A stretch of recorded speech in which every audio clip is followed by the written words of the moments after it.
આપ સર્વોને હેતપૂર્વક જય શ્રી સ્વામિનારાયણ। આજની સત્સંગ કથા વાર્તા નિજ મંદિર સાવરકુંડલા પવિત્ર અધિક માસ વિશેષ।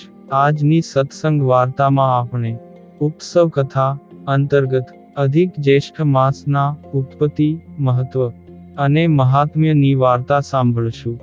અધ્યાય 14મો, જેમાં સાંભળશું દ્રઢ ધનવાના પૂર્વજન્મની કથા અને મૌન વ્રતની વાર્તા। સુત પુરાણી શૌનકાદિક ઋષિઓને કહે છે કે, હે મુનિશ્રેષ્ઠો, રાજા દ્રઢ ધનવા ચિંતાતુર દશામાં હતા। તે અરસામાં ઋષિ વાલ્મીકી તેમને ત્યાં પધાર્યા। આથી રાજા ઘણા હર્ષ પામ્યા। તેણે તેમને આવકાર્યા, તેમનું પૂજન કરી, પગ ધોઈ, તે જળ મસ્તકે ચડાવીને તેમના પગ ચાંપવા લાગ્યા। પછી ઋષિ વાલ્મીકીજીએ તેની ઉદાસીનતાનું કારણ પૂછતા જંગલમાં જે બનેલી ઘટના તે રાજાએ કહી સંભળાવી, ને તે પોપટનો કહેવાનો અર્થ શું છે તે પણ પૂછ્યું। તે ઉપરાંત તેમણે જણાવ્યું કે મારી પાસે રાજ્ય, દેવો જેવા 4 દીકરા ને સુલક્ષણા પત્ની અને હાથી, ઘોડા, રથ આદિક સુખ સમૃદ્ધિ અઢળક છે। આ બધુંની મને કથાના પુણ્ય પ્રતાપે મળ્યું છે। તે આ વિશે જણાવી મારા ઉપર કૃપા કરો। આ જાણવા માટે મારું મન ઘણા સમયથી બેચેન બન્યું છે। ત્યારે દ્રઢ ધનવાના વચનો સાંભળીને ઋષિ વાલ્મીકી ધ્યાનમગ્ન બન્યા। તે થોડીવાર પછી રાજાને ઉદ્દેશીને બોલ્યા જે, હે રાજન, તું પૂર્વજન્મમાં દ્રવિડ દેશને વિશે બ્રાહ્મણ કુટુંબમાં જન્મ્યો હતો। તારું નામ સુદેવ હતું। તે વખતે અગ્નિહોત્ર આદિક યજ્ઞો કરી શ્રી હરિને પ્રસન્ન કર્યા। તું ધાર્મિક વૃત્તિવાળો, વેદાધ્યયન કરનારો અને સંતોષી તથા શ્રી વિષ્ણુ પરાયણ હતો। તારી પત્નીનું નામ ગૌતમી। તે પતિવ્રતા સ્ત્રી હતી।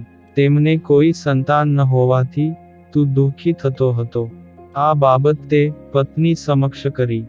ગૌતમી જ્ઞાની હતી, એટલે આશ્વાસન આપતા કહ્યું કે તમે તો વિદ્વાન છો, ને સંતાનની લાલસા રાખી શા માટે દુઃખી થાવ છો? જો સદભાગ્યે સુસંતાન હોય તો કુળને તારે, અને કુપુત્ર હોય તો જીવન નર્ક તુલ્ય બનાવી દે તથા કુળને કલંક લાગે છે। માટે મારું કહેવું છે કે તમે ચિંતા છોડીને પ્રભુ શ્રી હરિનું ભક્તિપૂર્વક આરાધન કરો। તે તમારી ચિંતા દૂર કરશે। જેમ કરદમ ઋષિની શ્રદ્ધા ભક્તિથી ખુશ થઈ ભગવાને તેમને કપિલદેવ નામના પુત્રની ભેટ આપી, તેમ ભગવાન આપણી સામે પણ જોશે। ગૌતમીના આ વચનો સાંભળીને સુદેવ આનંદિત થયા। તે પોતાની પત્નીને સાથે લઈ તાવરની નદીના કિનારે ગયા। ત્યાં તેમણે તપ આદર્યું। તે 5મા દિવસે ફક્ત સૂકા પાંદડા અને જળનો આહાર કરવા લાગ્યા। આમ તપસ્યા કરતા 4000 વર્ષ વીતી ગયા। ત્યારે સુદેવના તપથી પ્રસન્ન થઈ ભગવાન શ્રી વિષ્ણુ ગરુડ ઉપર બેસીને તેની પાસે આવ્યા। ત્યારે સુદેવે આનંદિત થઈ હર્ષભેર ઊભા થયા ને ભગવાન શ્રી વિષ્ણુને પ્રણામ કર્યા। આવી રીતે પુરુષોત્તમ માસ મહાત્મ્ય અંતર્ગત દ્રઢ ધનવાના પૂર્વજન્મની કથા નામે 14મો અધ્યાય સંપૂર્ણ। હવે સાંભળીએ મૌન વ્રતની વાર્તા। અવંતિકા નગરીમાં એક પવિત્ર અને વિદ્વાન બ્રાહ્મણ રહેતા હતા। તેમનું નામ ધર્મદાસ હતું। ખરેખર તે હંમેશા ધર્મમય જીવન ગાળતા હતા। તેણે જીવનના ઘણા વર્ષો તપમાં ગાળવાથી તેની ખ્યાતિ તપસ્વી તરીકે થતી હતી। વારંવાર તપ કરવાથી ધર્મદાસનું શરીર નબળું પડી કૃશ થઈ ગયું। તેની ઉંમર 70 વર્ષથી પણ વધુ થઈ ગઈ હતી। એવામાં પુરુષોત્તમ માસ આવ્યો। તે ધર્મદાસ પુરુષોત્તમ માસના વ્રતનો મહિમા જાણતા હતા। તેથી તેણે પુરુષોત્તમ ભગવાનના વ્રત કરવાનું નક્કી કર્યું। વ્રતના પહેલા દિવસે તેઓ પ્રાતઃકાળમાં વહેલા ઉઠી નદીએ સ્નાન કરવા ગયા. આ વ્રતના નિયમ મુજબ તેમણે કાંઠાગોર માનું પૂજન કર્યું. કથા વાર્તા સાંભળી અને બ્રાહ્મણોને યથાશક્તિ દાન આપી પોતાના મુકામે આવી પહોંચ્યા. 70 વર્ષની ઉંમરે આટલું ચાલતા તે થાકી ગયા હતા. ઉપરાંત તેમણે ઉપવાસ કર્યો હોવાથી તેમના શરીરમાં અશક્તિ પણ આવી ગઈ હતી. બીજા દિવસે તે સ્નાન કરવા માટે નદીએ ગયા. ગઈકાલ કરતા આજે તેને તકલીફ વધી ગઈ ને બીજા દિવસનો ઉપવાસ એટલે તેને વસમું લાગતા જીવ ગભરાવા લાગ્યો ને વિચારવા લાગ્યા કે બીજા દિવસના ઉપવાસથી મારી આવી હાલત થઈ ગઈ. તે આખો મહિનો કેમ કરી જશે? પરંતુ વ્રતનો સંકલ્પ કરેલો ને નિયમ ભંગ કરે તો દોષમાન પડે. એના દુર્બળ શરીરથી હવે ઉપવાસ થઈ શકે તેમ નહોતો, પરંતુ ધર્મ પ્રત્યે અડગ આસ્થા હતી. શરીરથી ભલે ભાંગી પડ્યા હતા, પણ મન મજબૂત હતું. એટલે દિવસ દરમિયાન અને મોડી રાત સુધી ધર્મદાસ જાગતા રહ્યા અને પુરુષોત્તમ ભગવાનનું નામ સ્મરણ કરતા રહ્યા. પછી મોડી રાતે તેને ઊંઘ આવી. ત્યારે સપનામાં તેને પુરુષોત્તમ ભગવાનના દર્શન થયા અને પ્રભુ બોલ્યા કે, હે ભક્ત, તારાથી ન થઈ શકે એવું તે વ્રત લીધું છે. 2 દિવસના ઉપવાસથી જ તારા હોશકોશ ઉડી ગયા છે, એટલે તારાથી ટકી રહેવું મુશ્કેલ છે. વ્રતનો સંકલ્પ કરીને ભાંગવો તેમાં દોષ છે. તારો મજબૂત સંકલ્પ જોઈ તારું વ્રત જળવાઈ રહે એવો રસ્તો બતાવવા માટે હું આવ્યો છું. આ પુરુષોત્તમ માસમાં જે મૌન વ્રત પાળે અને ખાય તો પણ તેને ઉપવાસનું ફળ મળે છે. માટે તું મૌન વ્રત લે ને આખો દિવસ મૌન રાખી વ્રત કર. આમ ધર્મદાસને ઉપાય બતાવી પ્રભુ શ્રી અંતર્ધાન થઈ ગયા ને સપનું પૂરું થતા ધર્મદાસજી જાગી ગયા. તેણે તે જ પળે મૌન વ્રત ધારણ કરી લીધું. પછી ત્રીજા દિવસે તે મહાપરાને લાકડીના ટેકા વડે નદીએ સ્નાન કરી આવ્યા.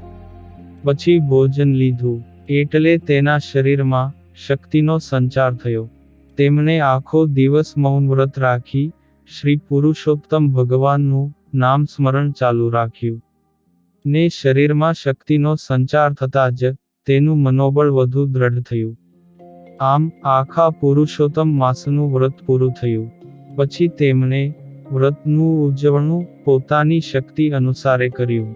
ધર્મદાસની શ્રદ્ધાપૂર્વકની ભક્તિથી પુરુષોત્તમ ભગવાન તેના ઉપર પ્રસન્ન થયા અને પ્રગટ થઈ કહેવા લાગ્યા કે, હે વિપ્ર, તારી જે ઈચ્છા હોય તે માંગી લે, હું તારા ઉપર પ્રસન્ન છું.